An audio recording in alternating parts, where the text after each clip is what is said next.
Assalamualaikum warahmatullahi wabarakatuh. Perkenalkan, saya perwakilan kelompok 10 yang akan memaparkan materi tentang layanan genetik pada darah. Berikut anggota kelompoknya ada Anggun Trimayuni, Anissa Mega Widiana, Devi Dipka Ninggun, Yovita Rahmawati, lalu saya sendiri Muhammad. Pengertian kelainan genetik pada darah adalah kondisi medis yang disebabkan oleh mutasi genetik yang mempengaruhi pembentukan atau fungsi-fungsi sel-sel darah. Dapat bervariasi dalam tingkat keparahan mulai dari penyakit yang ringan hingga orang yang macam-macam.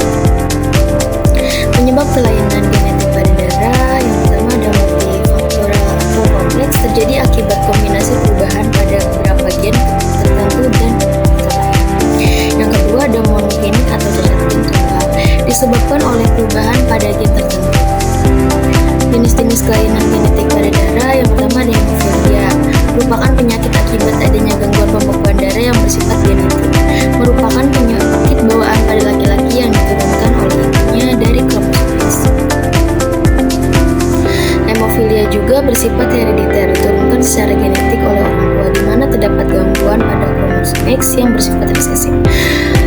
Pada pria, gen XY hanya memerlukan satu kopi gangguan gen untuk terkena penyakit tersebut, sedangkan pada wanita, gen XX gangguan harus pada dua kromosom X.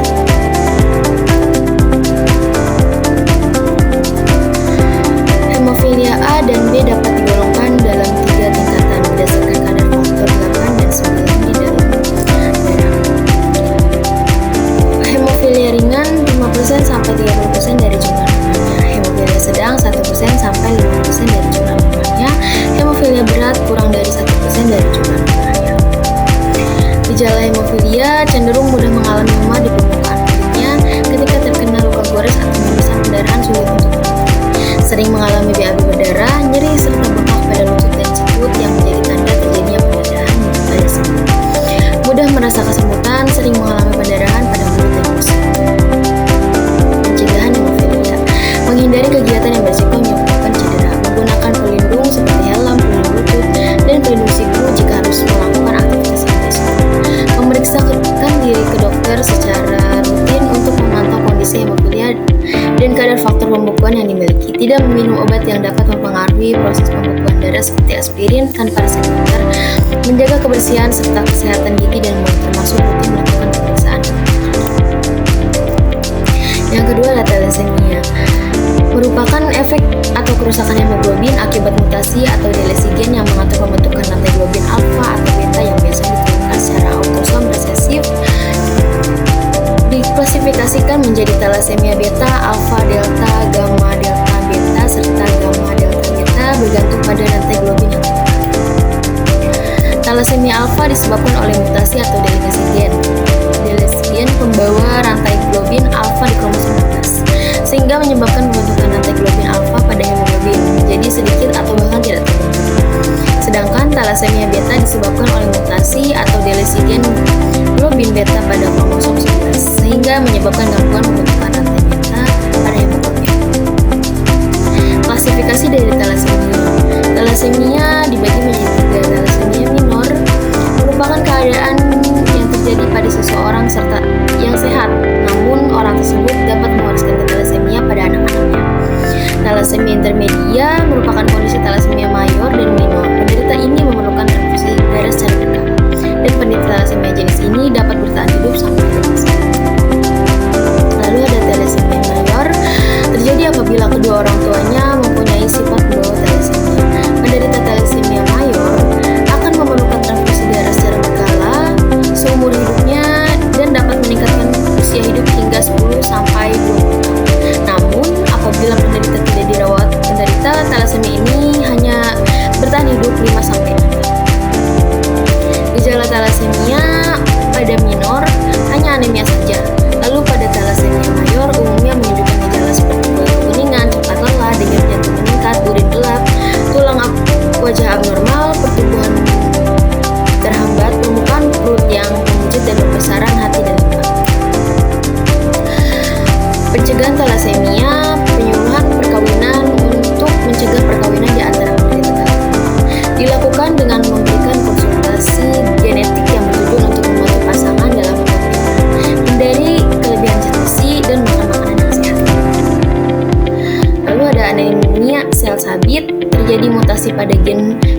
hemoglobin yang menyebabkan asam amino pada urutan kedua. Mutasi tersebut menyebabkan polimerisasi hemoglobin abnormal yang disebut sebagai HbS sehingga menginduksi perubahan morfologi eritrosit dari bentuk normal menjadi seperti sabit pada keadaan deoksihemoglobin. Lalu klasifikasinya dari sel sabit heterozigot terdapat dalam darah pasien yang tidak hanya HbS saja, melainkan seperti HbC, HbD, Hbe maupun beta thalassemia. Lalu sel sabit homozigot hanya terdapat satu kelainan hemoglobin yaitu HbS. Gejala dari sel sabit yang pertama ada anemia menyebabkan hemolitik kronis, lalu pembengkakan pada tangan dan kaki. Sabit menghalangi sirkulasi darah di tangan dan kaki sehingga bisa menyebabkan krisis nyeri. Karena penyumbatan pembuluh darah oleh sel darah merah sabit. Infeksi pada anemia sel sabit lebih rentan terhadap infeksi akibat asplenia atau kehilangan limpa dan gangguan fungsi kekebalan tubuh. Pertumbuhan yang tertunda, penderita anemia sel sabit akan mengalami keterlambatan pertumbuhan dikarenakan kekurangan sel darah merah yang sehat. Masalah penglihatan, pembuluh darah kecil yang memasuk darah ke mata bisa tersumbat oleh sel sabit. Pencegahan anemia sel sabit, perbanyak asupan asam folat membantu sumsum tulang untuk memproduksi sel darah merah. Asupan multivitamin, kombinasi beberapa vitamin dapat mendukung proses produksi sejumlah komponen darah dan perbanyak air putih. Batasi rokok. Kandungan rokok seperti nikotin bisa bertahan lama di dalam tubuh. Lama-kelamaan dapat menyebabkan kerusakan. Lalu ada von Willebrand, adalah kelainan yang diwariskan secara autosomal dengan gejala pendarahan disebabkan oleh mutasi gen yang diekspresikan khusus pada sel endotel pembuluh darah dan membrana. Lalu ada klasifikasinya. Tipe 1, kadar dalam darah berkisar 20-50% dari normal. Tipe 2, dalam jumlah normal tetapi faktornya tidak bekerja sebagaimana mestinya. Tipe 2 selanjutnya dipecah menjadi 4 subtype, yaitu 2A, 2B, 2M, dan 2N. Tipe 3, kadar yang sangat rendah dan tidak ada sama sekali dalam darahnya. Ini adalah jenis yang paling langka. Hanya 3% penderita yang memiliki tipe.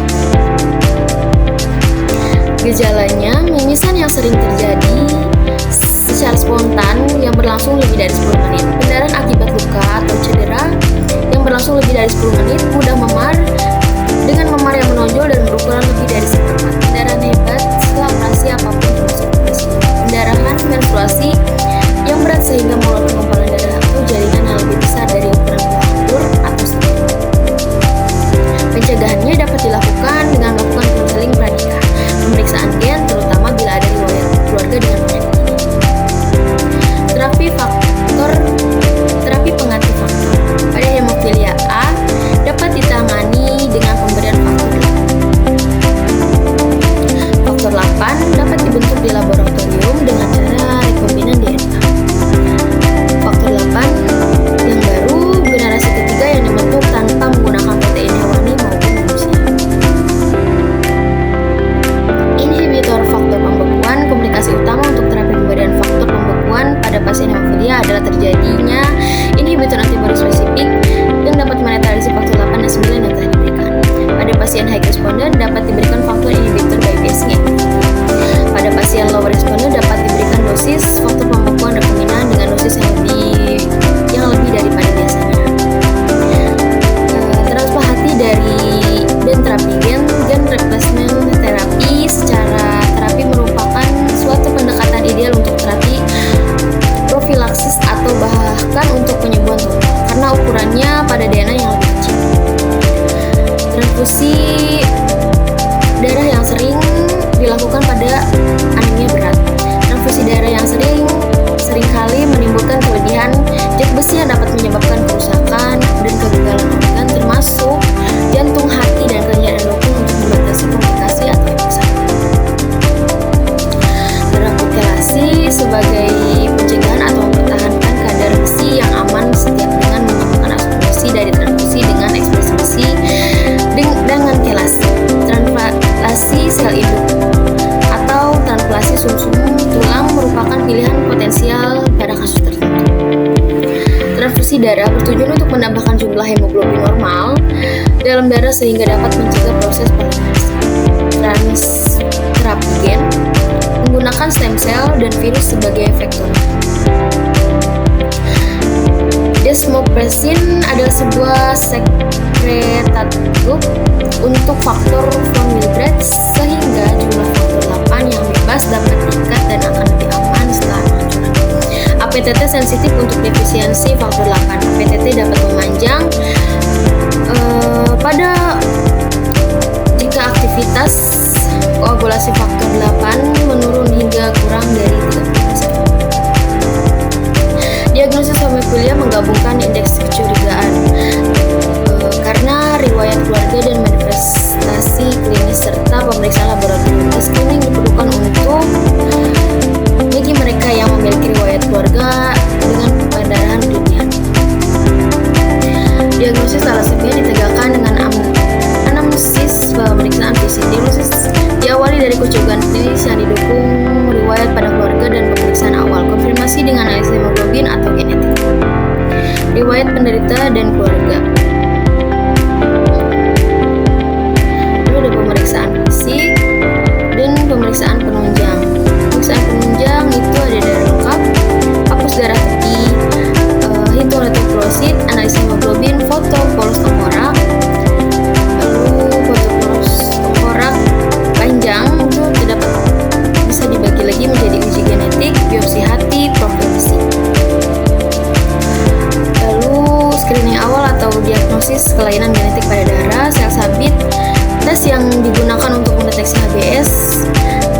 Dalam diagnosis anemia sel sabit yang paling sering digunakan adalah electrophoresis 6,9. Digunakan karena cepat, murah, dan efektif dalam pemeriksaan hemoglobin normal dengan yang tidak normal pada kasus penyakit sel sabit hepatocytosis. Lalu beberapa pemeriksaan yang mengarahkan diagnosis sel sabit. Ada pemeriksaan darah lengkap, lalu pemeriksaan pewarnaan SAD, tes tabung tubiditas sabit, pemeriksaan LDED dan GDA, radiografi tulang, dan ronsen. Von Willebrand, orang tipe 1 dan tipe 2 tidak memiliki masalah pendarahan yang besar. Oleh karena itu, diagnosis dini sulit dilakukan. Padahal diagnosis dini mudah dilakukan pada orang tipe 3 karena mereka memiliki masalah pendarahan parah sejak dini.